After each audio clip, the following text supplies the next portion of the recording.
রথের দড়িতে টান পড়ার সাথে সাথেই শারদীয় উৎসবের ঢাকে কিন্তু কাঠি পড়ে গেছে। সেই ধারা মেনেই যাদবপুর অ্যাথলেটিক ক্লাবের আগত শারদীয়া উৎসবের খুঁটি পুজো সম্পন্ন হলো।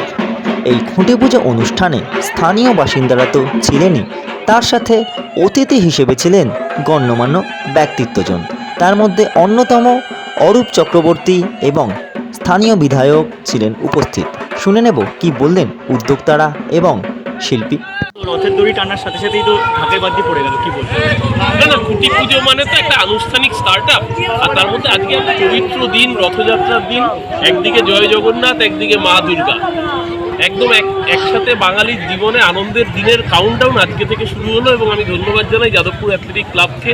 আসলে আমি তো এই পাড়ারই ছেলে বলতে গেলে, তাই দীর্ঘদিন ধরে এই ক্লাবের সাথে আমাদের সঙ্গে খুঁটি পুজো, আজকে অন্য খুঁটি পুজোর সাথে এই খুঁটির পার্থক্যটাতে আপনি বুঝতে পারবেন যে এই পুজো এবার চমক নিয়ে অপেক্ষা করছে। খুঁটি পুজো হলো, কি বলবেন? শুভেচ্ছা, ভালো উৎসবে উপহারে নিত্য প্রয়োজনে শাড়ি ও রেডিমেড পোশাকের একমাত্র ঠিকানা রাজলক্ষ্মী, হিন্দ মোটর স্টেশনের নিকটে।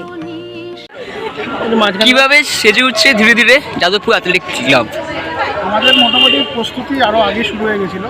এর আগে আমরা থিমের উদ্বোধন দিয়ে শুরু করেছিলাম। আজকে আমাদের দ্বিতীয় রাত খুঁটি পুজো বাপাইদার হাত ধরে।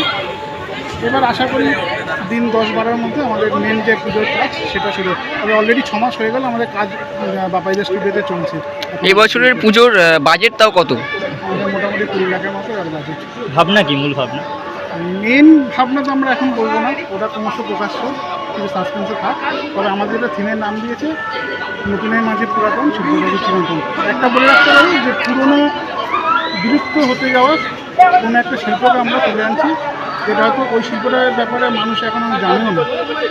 তো সেটাকে জনসমাজের সামনে তুলে আনার জন্য আমরা মেন উদ্দেশ্য হতে। পরিশেষে দর্শকদের উদ্দেশ্যে কি বলবেন? দর্শকদের উদ্দেশ্যে একটাই কথা, আগের বছর আমরা একরকমভাবে দিয়েছিলাম, এবার অন্যভাবে আমরা দর্শকদের জন্য দিচ্ছি। আপনারা আসুন, দেখবেন, আশা করি ভালো লাগবে আর নতুন ছোঁয়া পাবেন। আপনার নামটা একবার বলবেন? আমার নাম নীলাঞ্জন দত্ত, পুজো কমিটি। দাদা, এবারে কি ভাবনা রয়েছে সেটা একটুখানি সংক্ষেপে বলেন। আপনার আগে বলি, মা কিন্তু আসছেন। রথের দড়ি টান মানে মা কিন্তু আসছেন, সেটার গন্ধ আজ থেকে পাওয়া যাচ্ছে। এবারে ঠিক নতুনের মাঝে পুরাতন, শিল্প ঠাকুর চিরন্তন, এর মধ্যেই আমাদের এনসি আছে কী করতে চলেছি। ছোট্ট করে বলতে গেলে বলা যায় 200 বছর 300 বছর আগে যে শিল্পটা ছিল, সেই শিল্পটার সঙ্গে আধুনিক শিল্প কীভাবে মেলবন্ধন হবে সেটা আমি এখানে তুলে ধরবো, এবং টোটালটাই লাইভ দেখাবো আমি এখানে। কীভাবে শিল্পটাকে মেলবন্ধন করে দুটো শিল্প, 200 বছর আগেকার একটা শিল্প আর এখন বর্তমানের যে শিল্প, সেই দুটো শিল্প কীভাবে মেলবন্ধন হচ্ছে। এবারে এটাই ভাবনা আমাদের যাদবপুর অ্যাথলেটিক ক্লাবে। বিশেষ কি চমক থাকছে যার জন্য দর্শকরা আসে? চমক তো থাকছেই, চমকটা তো এই মুহূর্তে বলা যাবে না, ক্লাব কর্তৃপক্ষ আমায় তাহলে ছেড়ে কথা বলবে না। সুতরাং চমকটা ক্রমশ প্রকাশ্য, আস্তে আস্তে সবাই বুঝতে পারবে।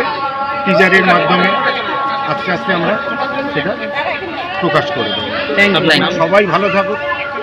আপনার নামটা শুধু? আমার নাম বাপাই সেন। সবাই ভালো থাকুক এবং পুজোটা সকল আনন্দ করুক।